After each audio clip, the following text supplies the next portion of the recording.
to bring the lost to Jesus for membership in his family, to develop them into Christ-like maturity, to equip them for Christ's ministry on earth, to improve their quality of life, to be a ministry to the total man.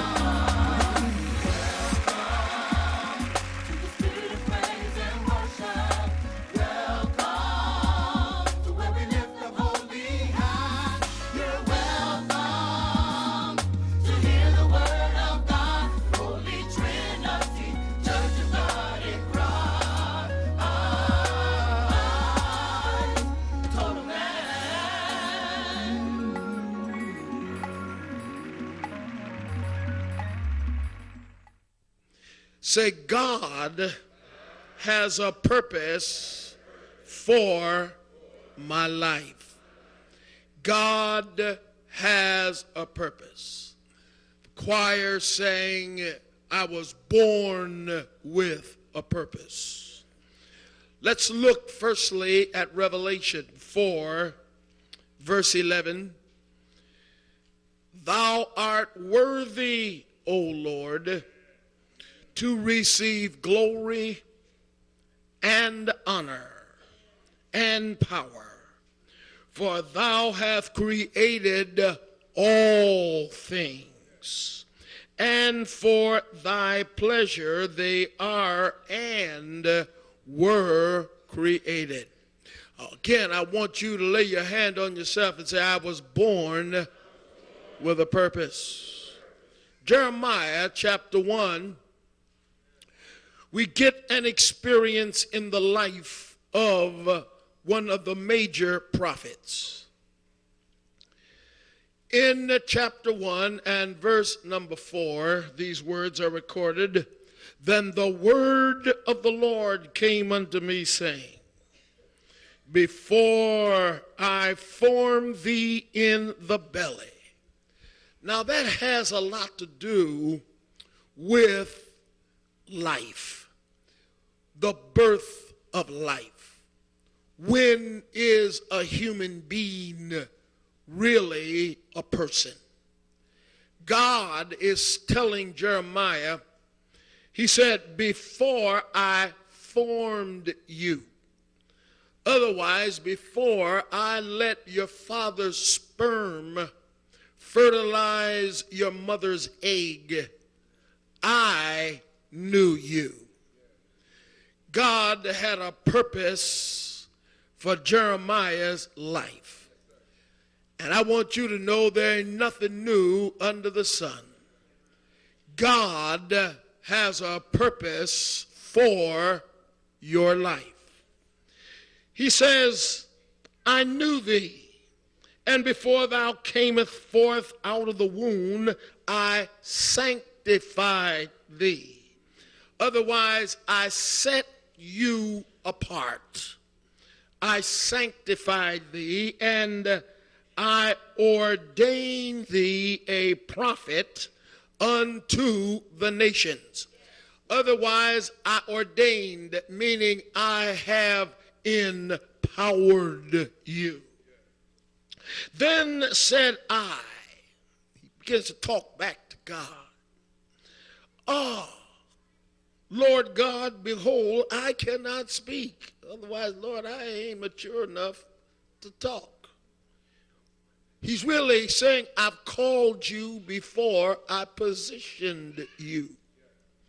David was anointed king before he became king. God, in many ways, calls you even before you get to your calling. He says, for I'm a child. But the Lord said unto me, say not, I am a child, for thou shalt go all that I shall send thee, and whatsoever I command thee, thou shalt speak. Be not afraid of their faces. Don't you be afraid of the folks. For I am with thee to deliver thee, saith the Lord. Then the Lord put forth his hand and did what? Touch my mouth. Otherwise, those whom God calls, he will prepare. You may not be ready now. The calling may be on your life. What do I mean by that? The desire is in your spirit.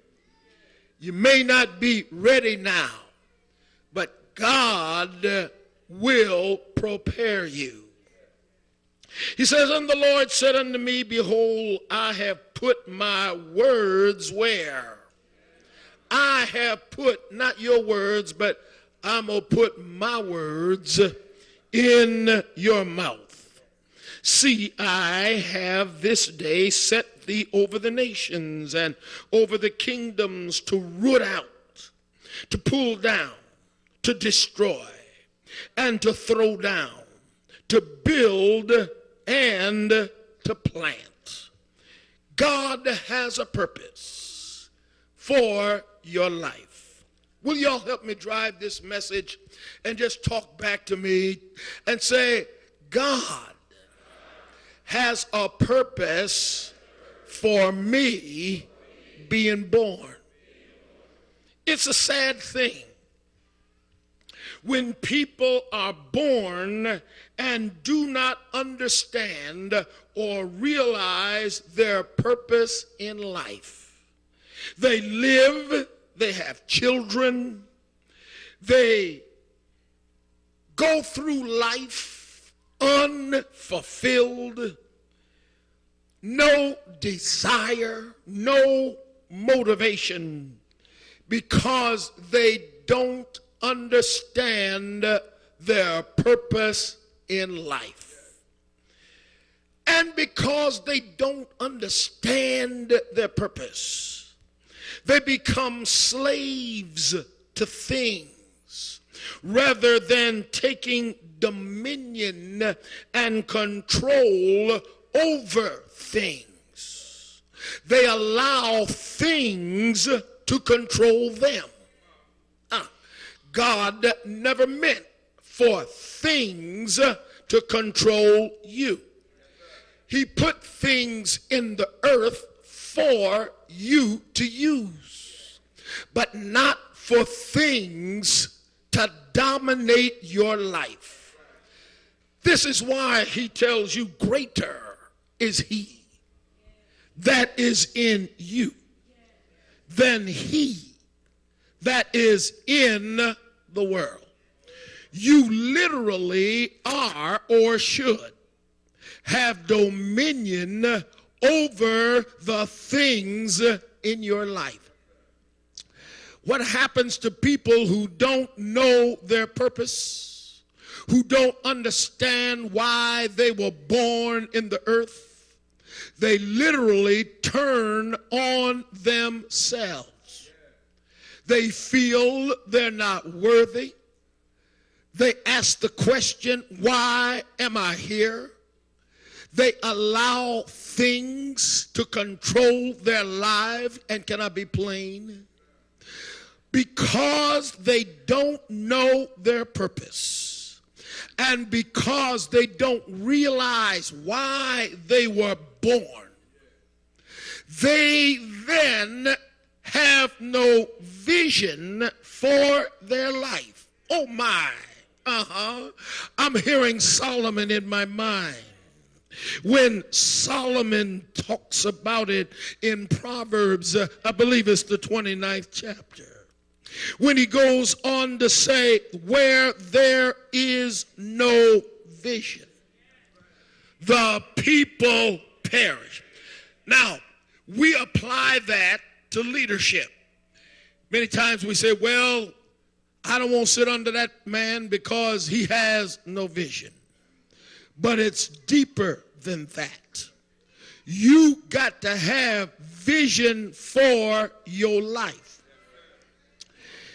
You should not allow your children, your grandchildren, many of us are raising our grandchildren, to get all the way up into high school and they don't know what they want to do, what they want to be, or what they're going to do in life. You've got to help them. Oh, y'all don't hear me. Grab a vision for their lives. Many of our young men, look at them being destroyed, dying, getting shot, killed. Age 20, 24, 25.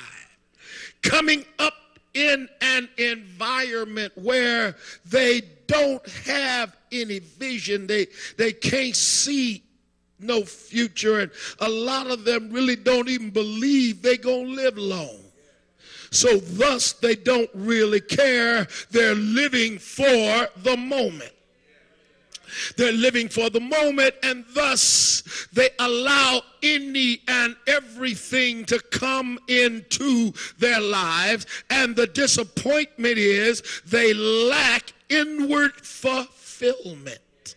I want y'all to catch what I'm saying. Too many folks in the church lack inward fulfillment. They're not happy with themselves. They ain't happy with life. They don't even know why they're here. They come to church out of habit. Maybe it's the church of their family. Maybe it's the church that they were raised in, but they have no purpose. When you live life without a purpose, you live a life beneath your privilege because you have no motivation. But there is no human being. I don't believe there is any human being anywhere except maybe you are retarded.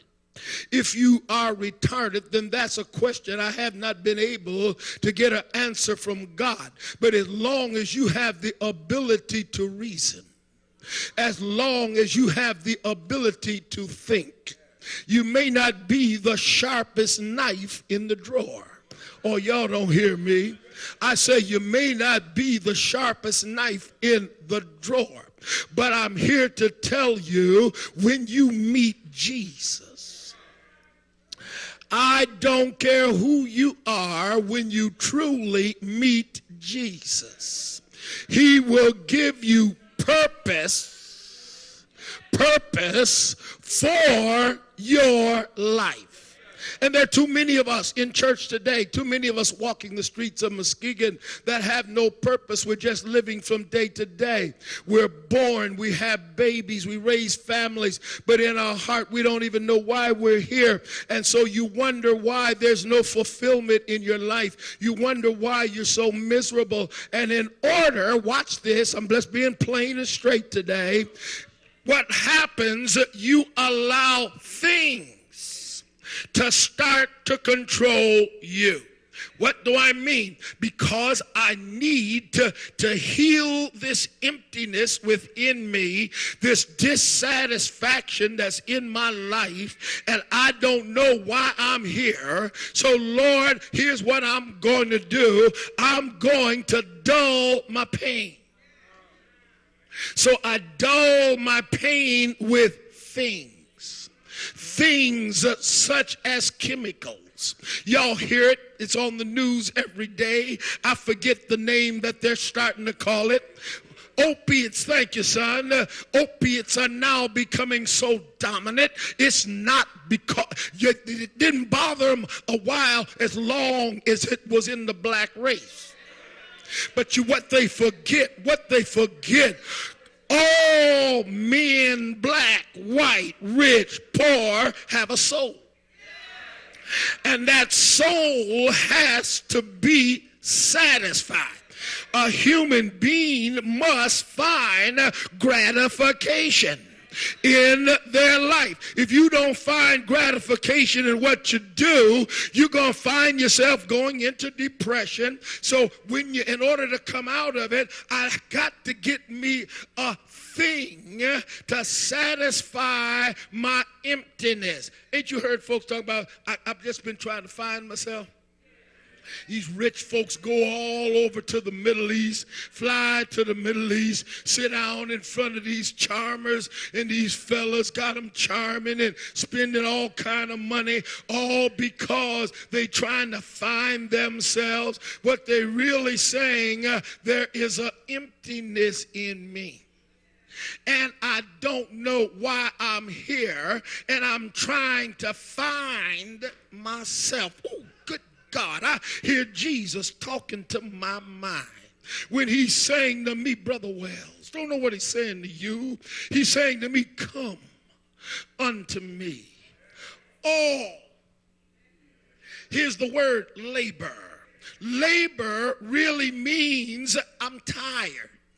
When you labor, that leads you to being tired. You have lived life to the extent, Lord, I'm just tired. So he's saying, come unto me, all ye that labor and are heavy. Otherwise, I'm tired. I don't see no victory. I don't see no future. I can't see my way out. So here I am. Y'all don't say laden. Y'all say depressed. So here I am laden. I'm depressed. So I got to get something in order to fulfill my emptiness. So here comes things. The devil sends you things. He sends you opioids in different ways. They can be even through liquor. But when you stop to analyze them and see what happens to our children and to our generation, they become slaves to the thing. Slaves because they can't live without it. And when you get to life where you can't live without something, that something becomes your God. And when that thing becomes your God, that puts you in bad relationship with the living God. Oh, y'all don't hear me? So now let's look at the text. The text, Jeremiah, who was a son of a priest. He was a priest because it was handed down to him through succession, because his father was a priest. So from a child, he had knowledge about God through his culture and faith of his family. Are y'all with me? But now God was calling him to another level. For him, it was an inherited position as being a priest. But God now was calling him to another level. God had a purpose for this man's life, and that was not to be a priest, but to be a prophet to his people. To be a priest was a call of men that came because he was a Levite. Now, a Levite means he was a son of Levite. Levite was one of the sons of Jacob. And it really goes back to Moses. Moses was a Levite. So thus, when Moses was called by God, Moses then introduced ministry to the world. Where are you getting that from? Exodus, start about the 20th chapter, 20, 21, 22, 23, 24. And he then formulated the Levitical ministry. And because Jeremiah was a Levite, he then was a priest, but God was calling him to another level. Just had a revelation. There are many of us who have been in church, and you've been here a long time at a certain level. You've been there as a bench member. You just come to church on Sunday. and being there on Sunday. You become a nice Sunday morning member, but God is now calling you to another level. He just don't want you to go through the formality of just coming and sitting and taking a seat. He's now calling you into the ministry. Oh, I hear that Bible talking to my mind. I hope you don't get upset with me, but he's talking to my mind. He's saying, when you are converted, I want you to strengthen your brother. When God brings you out of the world and gives you purpose for your life, he wants you to come out of the world in order to be a blessing to somebody else. You're not just here in order to get a feel-good experience on Sunday. But my feel-good experience on Sunday is just preparing me so I can get out of here and go and minister on Monday. So I can tell somebody, if God did it for me, he can do it for you. You got a purpose. We all help talk to me. Say, I got a purpose. And that purpose is more than holding down a seat. That purpose is for you to get up and tell the world God is able to deliver, that God can change your life, that God can make you new, that the God of the Bible can make something out of nothing. If y'all know it's the truth, y'all ought to help me praise him today. Hallelujah. I'm bad as Chi-Chi now. Hallelujah. I didn't really appreciate hallelujah until I went to South America and I was amongst people who couldn't speak English. But every time I said hallelujah, folks who couldn't speak English was able to respond and put their hands together and open their mouth and say, hallelujah. It's the universal praise. Come on, help me say it's the universal praise. If you tell a Japanese, you can tell a Chinese, you can tell whoever, hallelujah, and they know what to do. They're going to put their hands together, they're going to open their mouth, and they're going to say, hallelujah. Praising God, praising God. Now, Jeremiah saw as a youth the condition of his nation, how they had turned from God to idol worship. They had put God on the back burner of their lives. They were like our society today. They had literally forgotten God. They had forgotten God, and God had caused them to split. He caused the northern kingdom to be overrun by the Assyrians. And when they were overrun by the Assyrians, they lost their identity. I see that same spirit in the church today. We're losing our identity. Folks don't really know that we're sanctified folk. We ought to be able to live in such a way that they can see the difference.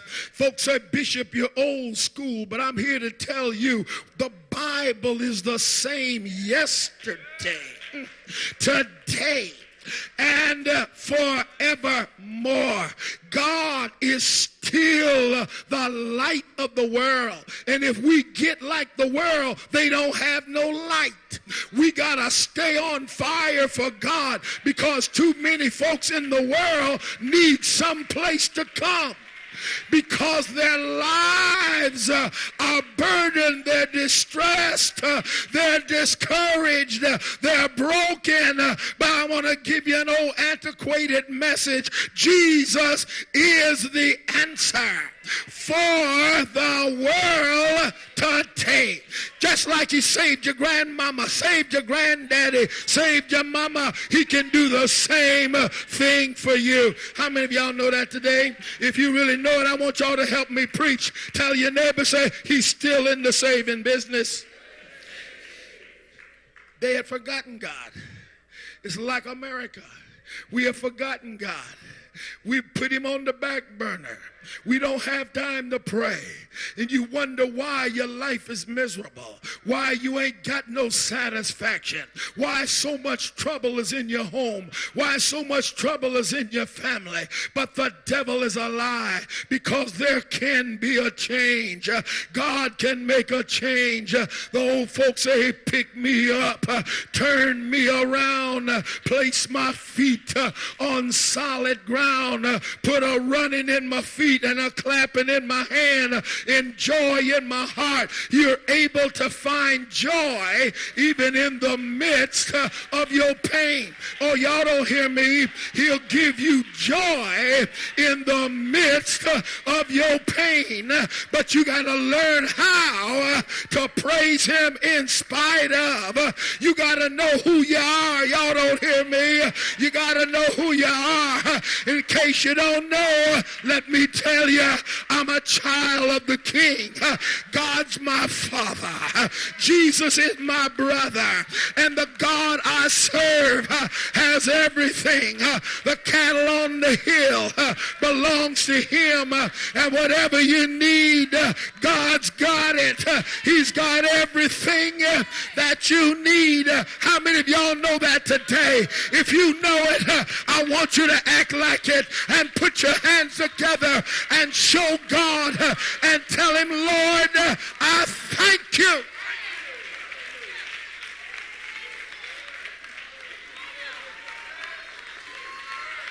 Thank you. Thank you. I'd be nothing without you. James, I see you. I thank him because he can take nothing and make something out of it. How many of you know he can do it?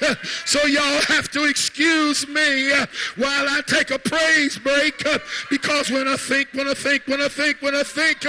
the goodness of Jesus, Stanley, and all that he's done for me, my soul cries out, hallelujah. Oh, you ought to help me, hallelujah. Praise God. Praise God for delivering. Praise God for healing. Praise God for saving. Praise God for opening doors. Praise God for making a way out of no way. Praise God for joy in the midst of my sorrow. I'm learning to praise my way on out of trouble.